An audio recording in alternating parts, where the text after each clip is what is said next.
રાજકોટ ભાજપમાં ડેમેજ કંટ્રોલને લઈ કોંગ્રેસના આરોપ। પહેલા ભ્રષ્ટાચારમાં વ્યસ્ત ભાજપ હવે ડેમેજ કંટ્રોલમાં વ્યસ્ત બની છે।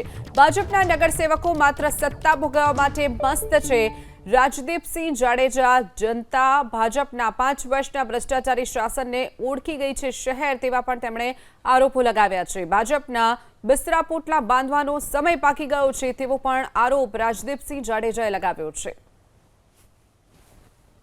ખાસ કરીને સ્થાનિક સ્વરાજની ચૂંટણીનો માહોલ ગરમ થઈ ગયો છે ત્યારે ભારતીય જનતા પાર્ટીની અંદર જે વિખવાદ ચાલી રહ્યો છે એને ડેમેજ કંટ્રોલ કરવા માટે ગુજરાત પ્રદેશ ભાજપના પ્રમુખ વિશ્વકર્માજી રાજકોટ પધારેલા હતા અને મીડિયા સમક્ષ જે વાતો કરેલી હતી કે વિરોધ પક્ષ છે એ માત્ર ચૂંટણી સમયે દેખાય છે, તો હું આપના માધ્યમથી પૂછવા માંગુ છું કે આપના જે કોર્પોરેટરો હતા 68 કોર્પોરેટરો, એમને ભારતીય જનતા પાર્ટીના કોર્પોરેટરે પ્રજાની વેદનાને વાચા કેમ ના આપી?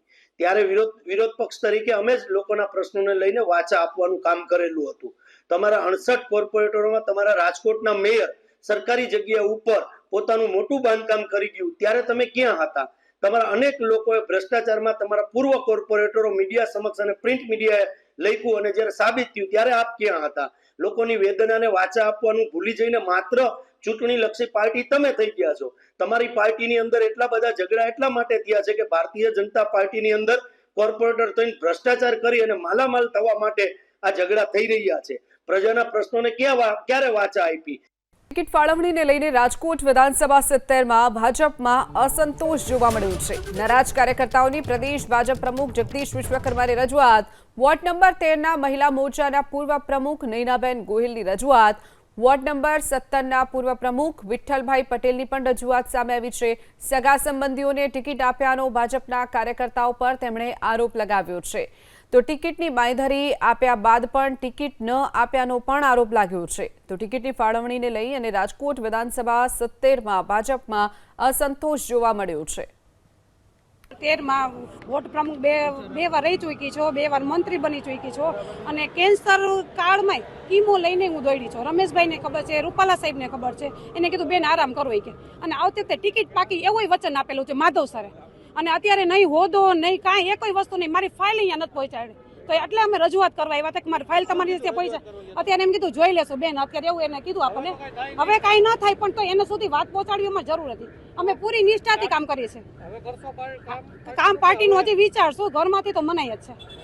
અને એમ કીધું રમેશભાઈ કે તમારા સમાજનો સપોર્ટ છે, હું 25 જણા લઈને આવી હતી, તો કારડિયા રાજપૂત સમાજમાંથી આવું છું, હું એક સેવાનું કામ લઈને બેઠું, અન્યાય એટલે પૂરેપૂરો। અત્યારે મને જો આપમાંથી ટિકિટ મળે છે, કોંગ્રેસમાંથી, પણ મેં કોઈ એક્સેપ્ટ નથી કરી। મેં તો ફેસબુકમાં તો રાજીનામું આપી દીધું છે, નૈના મકવાણા મારા આઈડી છે, તમે જોઈ લેજો। વોર્ડ નંબર 17 હું 35 વર્ષથી ભાજપનો કાર્યકર છું। વોર્ડમાં 2 વાર પ્રમુખ રહ્યો છું, 1 વાર મહામંત્રી રહ્યો છું, 2 વાર ઉપપ્રમુખ રહ્યો છું, 1 વાર કોષાધ્યક્ષ રહ્યો છું, 7 વાર હું સક્રિય સભ્ય રહ્યો છું। 35 વર્ષથી આના વોર્ડમાં કામ કરું છું। મારી ટિકિટ ફાઇનલ થઈ ગઈ હતી, છેલ્લી ઘડીએ ભાજપના આગેવાનો રાજકોટના અને ધારાસભ્યશ્રીએ મારી ટિકિટ કપવી છે કે તમે બીજા વોર્ડમાં રહ્યો છો। 35 વર્ષથી હું આ વોર્ડની અંદર કામ કરું છું અને છેલ્લે એમ કહે છે કે તમારું આ કાર્યક્ષેત્ર નથી એટલે તમારી ટિકિટ કાપવામાં આવશે। તો આ 35 વર્ષ કામ કર્યું મેં ભાજપનું, એનું શું? એ હગાવાલાઓને એને દેવરાવી છે ટિકિટ, પૂર્વ ધારાસભ્યએ ગોવિંદભાઈ પટેલ, મારે કોઈની બીક નથી। હા અને આ ધારાસભ્ય અત્યારે આવ્યા છે, બરાબર? હા, છેલ્લે નામ આપ્યું કે સિનિયરિટી જોડે હું આવતો હતો ભાઈ, મારે કોઈ પણ ટિકિટ દીધી એનો વિરોધ નથી પાર્ટીના કાર્ય, કોને એને મજા આવતી છે એટલે આવું કર્યું હોય।